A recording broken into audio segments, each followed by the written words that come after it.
Hello guys, welcome to our channel. তো guys, আজ এই ভিডিওতে আমরা কথা বলবো ইন্ডিয়ান ফুটবল রিলেটেড বেশ কিছু গুরুত্বপূর্ণ ট্রান্সফার আপডেট নিয়ে। বিশেষ করে মোহনবাগান সুপার জায়ান্টকে নিয়ে কথা বলা রয়েছে, তাদের কোচ নিয়ে আপডেট দেবো, নতুন বিদেশি নিয়ে আপডেট দেবো, বেশ কিছু আপডেট নিয়ে কথা বলবো। মোহনবাগানের পাশাপাশি ইস্ট বেঙ্গল তো রয়েছেই, তো বেশ কিছু গুরুত্বপূর্ণ ট্রান্সফার আপডেট নিয়েই আজকের এই ভিডিওতে আলোচনা করব। তো চলো বেশি দেরি না করে আজকের ভিডিও শুরু করা যাক। ভিডিও শুরু করার আগে চ্যানেলে যারা প্রথমবার এসেছো এবং সাবস্ক্রাইব করোনি তারা অবশ্যই সাবস্ক্রাইব করে দিও, পাশের বেল নোটিফিকেশানটিকে অল প্রেস করে দিও, তাহলে পরবর্তী ফুটবল রিলেটেড যে সমস্ত আপডেট তোমরা একদমই মিস করবে না। তো চলো শুরু করা যাক। তো ফার্স্ট অফ অল আমরা কথা বলে নেব মোহনবাগানের একটা ট্রান্সফার আপডেট নিয়ে, যেটা অফিসিয়ালি সাইনিং হয়ে গিয়েছে। তো মোহনবাগান সুপার জায়ান্ট কেরালার উইঙ্গার সালাউদ্দিন আদনানকে কিন্তু সই করিয়ে ফেললো। 23 বছর বয়সী ইন্ডিয়ান মিডফিল্ডার, তাকে কিন্তু কলকাতা লিগের জন্য মোহনবাগান জুনিয়র দলে কনফার্মভাবে সাইনিং করিয়ে ফেললো। পাশাপাশি যদি কথা বলা যায় ইস্ট বেঙ্গলকে নিয়ে, তো ইস্ট বেঙ্গল দিমিত্রিয়াস ডিয়ামান্টাগসকে সই করাবে এমনই কিন্তু একটা আপডেট রয়েছে। আর বর্তমানে যেমনটা জল্পনা ঘোরাফেরা করছে, দিমিত্রিয়াস ডিয়ামান্টাগসকে নেওয়ার জন্য এগিয়ে রয়েছে মুম্বাই সিটি এফসি। আর বর্তমানে খুবই স্ট্রং একটা আপডেট বেরিয়ে আসছে, তো সেটা হচ্ছে ইস্ট বেঙ্গলই কিন্তু এগিয়ে রয়েছে ডিয়ামান্টাগসকে সই করানোর দিক দিয়ে। সম্ভবত এক প্রকার মৌখিক ডিল ডান হয়ে গিয়েছে, সাইনিংটা অফিসিয়ালভাবে অ্যানাউন্সমেন্টটা করতে বাকি রয়েছে। তো দেখা যাক সার্জিও লোবেরার মতো হয় কিনা শেষ পর্যন্ত, নাকি ইস্ট বেঙ্গল শেষমেশ ডিলটা ডান করে নেয়, এদিকে আমাদের অবশ্যই নজর থাকবে। পাশাপাশি যদি কথা বলা যায় মোহনবাগান সুপার জায়ান্টকে নিয়ে, তো মোহনবাগান সুপার জায়ান্টকে নিয়ে একটা বড় আপডেট বেরিয়ে আসলো। সেটা হচ্ছে মোহনবাগান সম্ভবত দুজন বিদেশিকে কনফার্ম রিটেন করছে।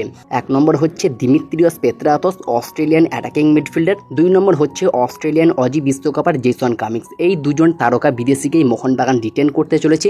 5 জন বিদেশিকে মোহনবাগান সম্ভবত ছাড়তে চলেছে। তো 5 জন বিদেশির মধ্যে 4 জন বিদেশি 100% কনফার্ম, একজন বিদেশি নিয়ে কিন্তু বর্তমান সময়ে জল্পনা রয়েছে। তো যে 4 জন বিদেশিকে প্রায় 90% কনফার্ম ছেড়ে দেবে তারা হচ্ছে 1 নম্বর আলবেনিয়ান ফরওয়ার্ড আর্মান্দো সাদিকু, 2 নম্বর ফিনল্যান্ডের তারকা মিডফিল্ডার জনি কাউকো, 3 নম্বর স্প্যানিশ ডিফেন্ডার হেক্টর ওয়েস্তি, 4 নম্বর অস্ট্রেলিয়ান ডিফেন্ডার ব্র্যান্ডন হ্যামিল। তো এই 4 জন বিদেশি মোটামুটি মোহনবাগান বিদায় করতে চলেছে। আর 5 নম্বর বিদেশি হিসাবে যিনি রয়েছে সেটা হচ্ছে হুগো বুমোস। হুগো বুমোসকে নিয়ে একটু জল্পনা রয়েছে, তাকে রাখতেও পারে আবার ছেড়ে দিতেও পারে, তার প্রতি আইএসএলের বেশ কিছু ক্লাবের ইন্টারেস্ট রয়েছে। তো দেখা যাক মোহনবাগান শেষমেশ কী করে, বুমোসকে রেখে দেয় নাকি ছেড়ে দেয়, এই জল্পনাটাও কিন্তু এখনও পর্যন্ত রয়েছে। তো দেখা যাক শেষমেশ কী হয়।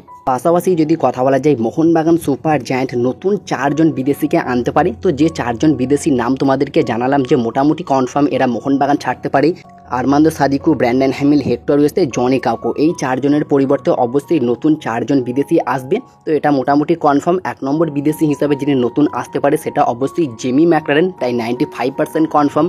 2 নম্বর ব্রায়ান কালতাক, তাই 80% কনফার্ম। তো এই দুটো বিদেশির নাম বর্তমান সময়ে খুবই জোরালোভাবে রয়েছে। এই 2 বিদেশি মোহনবাগানে আসতে পারে এবং এই দুজনের পাশাপাশি আরও 2 জন নতুন বিদেশি আসতে পারে। তো দেখা যাক নতুন 2 বিদেশি কারা হয়, এদিকে আমাদের অবশ্যই নজর থাকবে। পাশাপাশি যদি কথা বলা যায় মোহনবাগান কোচ নিয়ে, বর্তমান সময়ে যেমনটা আপডেট রয়েছে, আজকে কিন্তু একটা ফাইনাল ডিসিশন নেওয়া হবে মোহনবাগানের তরফ থেকে, যেখানে একটা মিটিং হবে এবং মোহনবাগানের হেড কোচ কে হচ্ছে সেটা কিন্তু ফাইনালিভাবে জানা যাবে। যেখানে 3 জন কোচের নাম শোনা যাচ্ছে, একটা অ্যান্টোনিও লোপেজ হাবাস এবং 2 নম্বর আইএসএলে কোচিং করানো একজন এক্সপিরিয়েন্স কোচ, সেটা সার্জিও লোবেরাও হতে পারে, ইভান ভুকোমানোভিচও হতে পারে, এমনই একজন কোচ। এছাড়াও দেশ বাকিংহাম রয়েছে, তাকে আনাটা হয়তো ইম্পসিবল হতে পারে, তবে লোবেরা এবং ইভান ভুকোমানোভিচ খুবই ভালো অপশন। লোবেরাকে আনাটাও ইম্পসিবল হবে, যেহেতু ওড়িশা এফসি তার সঙ্গে চুক্তি বাড়াতে চলেছে। এখনও পর্যন্ত অফিসিয়াল অ্যানাউন্সমেন্টটা হয়নি, হয়ে যেতে পারে। সম্ভবত ইভান ভুকোমানোভিচকেও টার্গেট করতে পারে মোহনবাগান। এবং যেমনটা খবর রয়েছে, একজন এমন বিদেশি কোচ আসতে পারে যিনি কিনা এর আগে ইন্ডিয়াতে কোচিং করায়নি, মানে আইএসএলে কোনো রকম কোচিং করায়নি, সেই রকম একজন কোচ আসতে পারে। বর্তমান সময়ে এমনটাই কিন্তু আপডেট রয়েছে। এই 3 কোচের মধ্যে একজনকেই মোহনবাগান কনফার্ম করবে, যেটার ফাইনাল ডিসিশন কিন্তু আজকে নেওয়া হবে। সেটা হাবাসও হতে পারে, বা আইএসএলের একজন খুবই ভালো মানের কোচ হতে পারে, বা বাইরের কোনো কোচ হতে পারে। তো তোমরা পার্সোনালি কোন কোচকে দেখতে চাও মোহনবাগান দলে, অবশ্যই তোমাদের মতামত কমেন্টে জানিও। তো এই ছিল আজকের ভিডিওটি ভালো লাগলে লাইক, শেয়ার, কমেন্ট অবশ্যই করে দিও।